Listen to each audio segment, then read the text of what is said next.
Hello guys, welcome back to my channel. Hope you guys are doing good. So today we'll be making this shirt dress with a side flare or a side train. So this is I've drafted it out already, I'm about drafting the pattern or one. So this is the button stand I'm folding in because I want to use this to cut the back before cutting the front. So it's just 2 inches, or you can bring 1.5 or 1 inch. So the next thing is to get your waist length, your waist location. I use 16 for our waist location. Then the next is to get your hip location. Also I use 23 because she's not that tall. I got 23 for her hip location. You already know how to get your chest line. That was what I did. Then the full length, I use 39 for her full length plus the folding and everything. So the length of this pattern paper now is 40. I had to come up by 1 inch.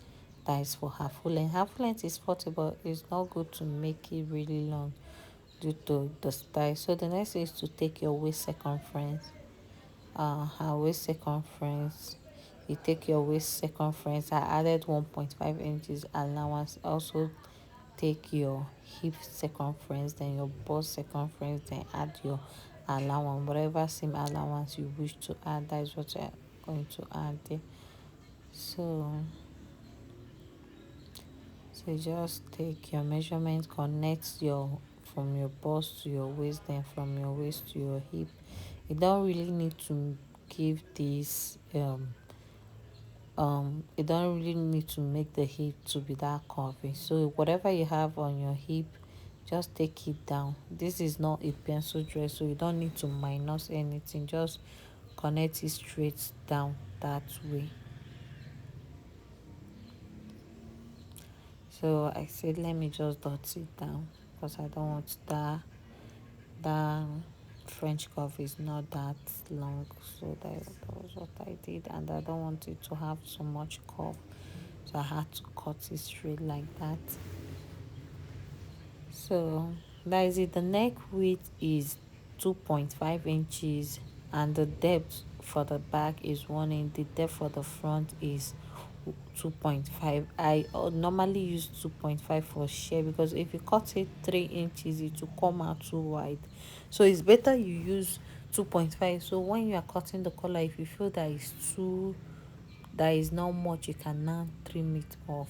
So once you are done with that, you just cut out your pattern, and this is what you are going to use for your back, unless you want to draft this separately. So just cut the back armhole. We are not cutting the front armhole here. So hope you do your shoulder slope and you just connect it. So I'll cut the back neckline. Please, this you should fold in your buttonhole stand, especially if you are using it to cut your back. So this is it. The back doesn't have any joining. You know that some shirts back will, because I didn't add the joining because I want the front to come with that joining. So just place it on your fabric without bringing out the buttonhole stand, and cut exactly what you have there.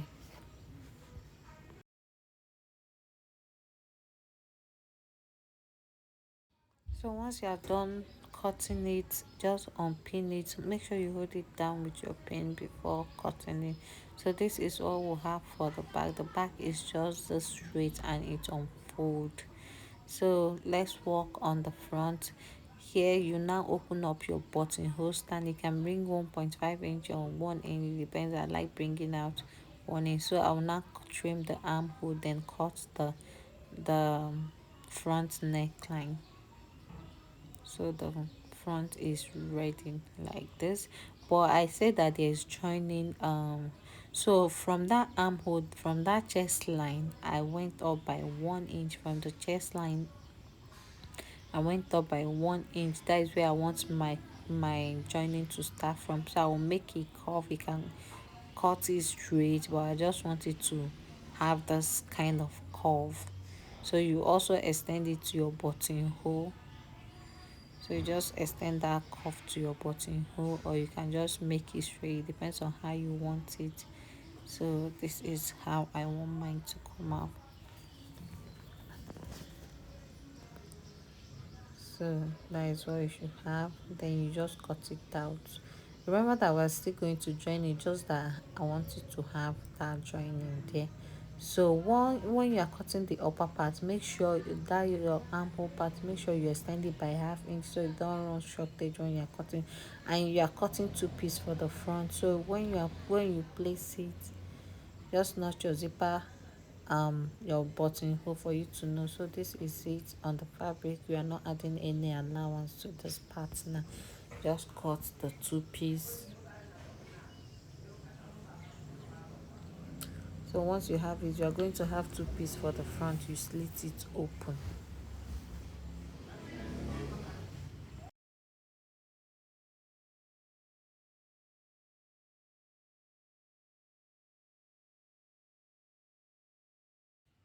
So this is the two piece for the front. Make sure you notch your buttons down for you to know. So the next thing is to cut the upper part. Next thing is to cut the upper part. Please place it to know that, to make sure that you are cutting the same pattern, like for the pattern to face each other. So you just place this, the armhole part, you just extend it by half inch. That is the only allowance you need to add.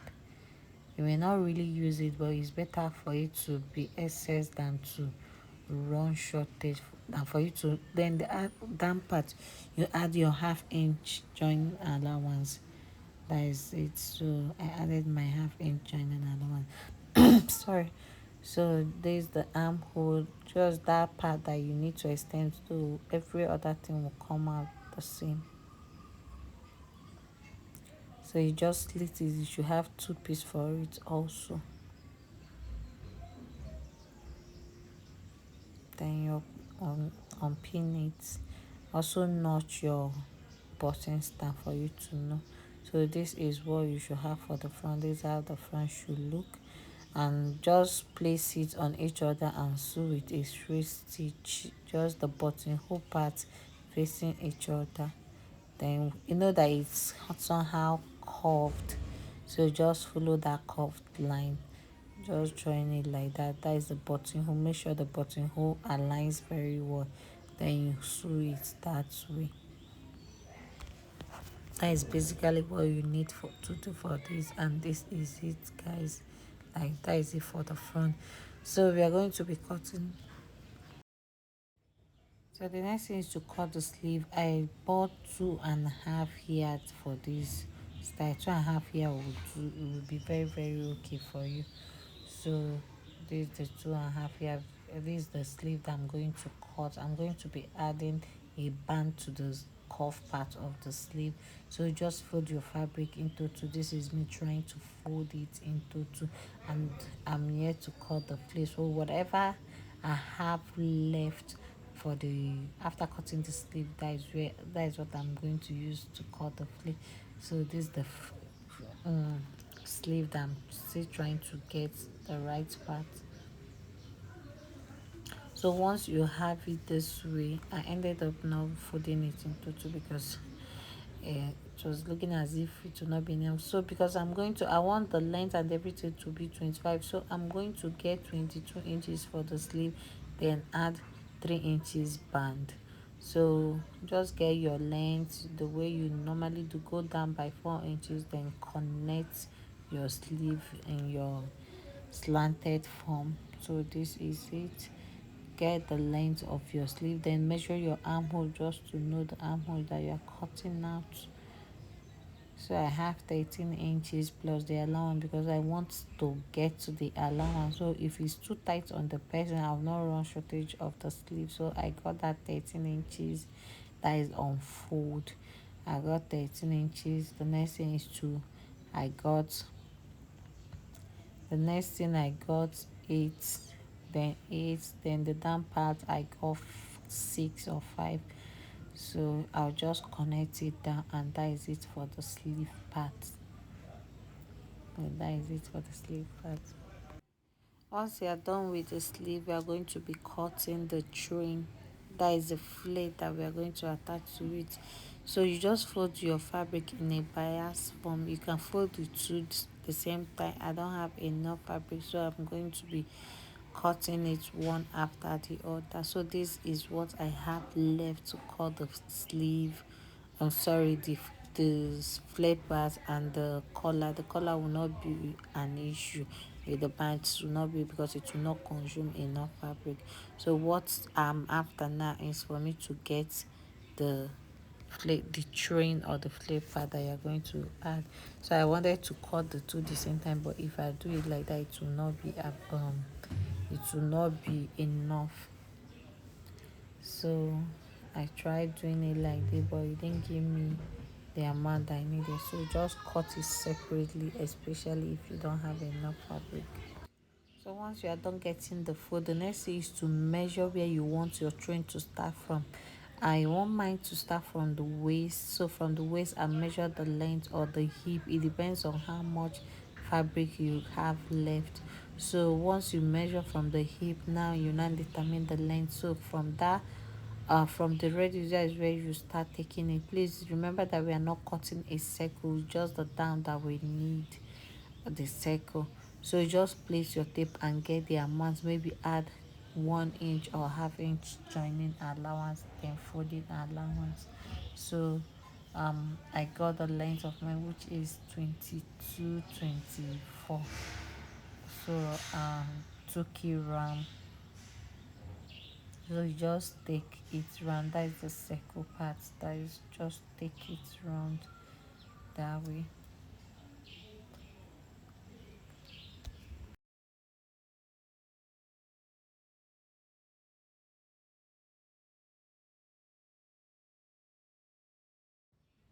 So once you have what you need, you just cut it out. Just cut it out, then trim off the side, especially if you're working with my kind of fabric that is not straight. You just trim it off. You don't need to cut out the radius, please. You just need it this straight. You just need it like that. So this is the way you are going to place it from the waist. You just sew it down. Remember that you are going to open it up if you are sewing it. So when we get to that part, I'll show you. Just have two pieces because you are attaching plate to the both side. So here I've gone ahead to join the shoulder, and also I folded in the buttonhole. But before that, make sure you are attach your this thing, your interfacing, just a light one. I used a paper stick just to give that buttonhole some weight. So the next thing is to cut the collar. Just folding, after folding your buttonhole, you should have like 1 inch for the buttonhole on both sides, and fold it into two to get your center back notch it. Then take your round neck measurement. That is what you need for here. That we are cutting the collar, guys. So here, this is my first time of cutting a together collar. So we are going to be cutting a together collar. It depends on what you want. If you want to separate it from the button stand, so the neck is 16 plus 1 inch, you should have 14. On you divide it, you should have 7. So once you measure your same 7, you also, this is on fold, you also get the middle of your 7, then divide it. Sorry, what you need is to get the middle of that 7, then go up by ½ inch, then connect it to that middle point of 7. Then you go up from that 1/2 inch that I went up with. You now determine your collar stand length. I went up by 1.5 inches from that ½ inch that I went up with. So you mark your 1.5 inches round, then connect it. So just make sure that the lines are aligns very well. So that's TB, can curve it anyhow you want. So I curved it a little. This is for the collar stand. We are making the collar stand. So just get your collar, divide it by 2, add your ½ inch allowance, then get the middle of the number. So now we are making the collar for the length of my collar for is 2.5. So from that collar stand, the collar stand is always longer than the collar for. So go in by 1 inch or 1.5 inches. That is where your collar stand will fall from. So you just connect it slantly, you know that it's not just straight, you just give it a little slant curve. So this is it for the collar. This is how I want the collar to be. I'm not going to separate the collar stand with the collar for. I'll just cut it like that. So just watch what I'm doing. That is what you need. So the collar stand and the collar four will not be the same length. The collar stand will be 1 inch longer than the collar four. So this, please watch the way I'm cutting it. That is how I'm going to cut it on my fabric. Just place your fabric on fold and cut it exactly this way. I'm not going to separate it. I don't want to separate it. I want it to be like this. I want to have it like this. So this is it. Just place it on your fabric, cut out exactly the same thing, and you are going to cut the face in two. Like, yes, the lining that you're going to turn, which should be the same fabric. So the next thing now, where so this is it. You just have two of these. As you're going to sew it, just close the front, iron a light interface of this on that. So the next thing now is to cut the cuff, the band for the sleeve. So fold your put your fabric on fold this way too. Then you measure your round cuff. So her cuff is, I don't really have the measurement, but I used 5. On fold is 5. When you open it up, you should have 10. So I just got that 5. Then measure the length I want, which is 3 inches. Then you connect. That is, the length is 3 inches. Then I went in by half inch to connect it slantly. So just make a slant curve like this, and this is the curve. It's just this way. So just measure the length that you want, which is 3 inches. You can add your half inch joining allowance. So this is what I have for the cuff. So we are going to be cutting these two with the facing it on fold. You cut 2 pieces for this. That is, you cut 4 pieces for both sleeve. So this is the band that will have. The large part will be attached to the clothes, while the smaller part will just go to your cuff part. That is your sleeve part. So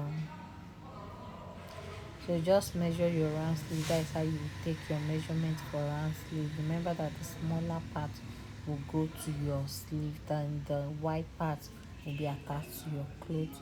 So this is the cloth that we have here, and I've gone ahead also to join my this thing. Please, you will join it before closing your buttonhole stand. You will join this before closing your buttonhole stand, and after that you just top stitch it. Don't top stitch it for it to be tiny. So the next thing now is how to attach your train. You know that the train part will stop at your waist. So once you close up, when you get to your waist part, you just stop there. You don't need to close it to the hem part. So you bring your flare part, that is the train part, attach it. Please join this with your half inch. I know that you brought out 1.5 inches allowance, but this is a shirt gown. You don't need to be tight on you. So join it with half inch and top back stitch on the part that you stopped. Then join your train. You don't have to make this to be bold, you just have to make it as tiny as possible, you have to make it as straight as possible too. So once you place your train, you hold it down with your pin and sew. Look at the one that I've done already. So you just place it, sew one part to the, when you open it up, you have 2 pieces for the joining. So just sew one part, then sew the other part, just like that. So if there's any excess after joining it, there is any excess, the train, there's the possibility of the flake coming out longer than the main shirt. So you just have to also follow the line and trim it off. That was what I did. So this is how the inside is going to look. So after everything, you can just overlock it. So here I'm done joining the train and the the train, sorry, the flare or anything, whatever you call it. So this is how it should look. This is the outside and this is the inside. Just give it a good press and overlock it. The next thing is to turn your collar. Once you turn it, then you just get the middle and attach it the way you attach your collar. Please, if you don't know how to attach your collar, then you drop a comment and I will make a separate video on how you can turn it. So this is the collar. Just turn it. After turning it, you now use the lining part to close it up. Please make sure the buttonhole stand is closed up and just neatly sew it. So this is how you fold it. Then for the band also, you also attach it the way you just attach your collar. So here is the band. Just get the middle of the band. So this is what you will do. Once you close your sleeve, you go up by 4 inches. You know, if you see some shirts, you have this thing, have some slit part, you just go up by 4 inches, 4 inches, open it up to 4 inches, then back stitch on it, then fold it separately. That is the part that needs to be open. So here is your band. I told you that is the white part that you attach to your sleeve, then the other part will go to your upper sleeve. The white part will be will be attached directly on your clothes, then the other part will be on your sleeve part, on your cuff part. So this is to just attach and close it up and we are done for this. So you can now create your buttonhole. I use my own, I create my own buttonhole by myself with my machine. So if you still want to know how to do this with your machine, just drop a comment. Hey guys, we'll stop here. Please make sure to like and subscribe. Thank you.